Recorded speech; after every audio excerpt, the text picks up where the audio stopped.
സൗദിയിൽ പൊതുമാപ്പ് കാലാവധി അവസാനിക്കാൻ ദിവസങ്ങൾ മാത്രം ബാക്കിയിരിക്കെ അധികൃതർ നടപടി ത്വരിതഗതിയിലാക്കി. കിഴക്കൻ പ്രവിശ്യ ഗവർണർ വ്യവസായികളുമായി ചർച്ച നടത്തി.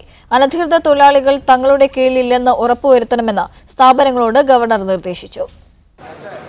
പൊതുമാപ്പ് കാലാവധി ഇനി 25 ദിവസങ്ങൾ മാത്രമാണ് ബാക്കിയുള്ളത്.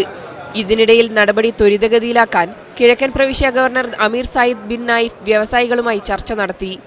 അനധികൃത തൊഴിലാളികൾ തങ്ങളുടെ സ്ഥാപനങ്ങളിൽ ജോലി ചെയ്യുന്നില്ലെന്ന് ഉറപ്പുവരുത്തണമെന്ന് ഗവർണർ നിർദ്ദേശിച്ചു.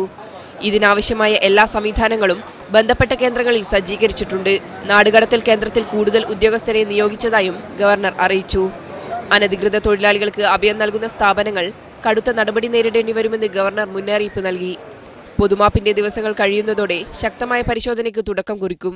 പിടിക്കപ്പെടുന്നവരെ ക്രിമിനൽ കുറ്റം ചുമത്തി വിചാരണ ചെയ്യുമെന്നും ഗവർണർ പറഞ്ഞു. ഒരു തരത്തിലുള്ള ഇളവും പിന്നീട് പ്രതീക്ഷിക്കരുതെന്ന് കിഴക്കൻ പ്രവിശ്യ പോലീസ് വക്താവ് ജനറൽ സിയാദ് അൽ റുക്കൈത്തി പറഞ്ഞു. Media 1 Dammam.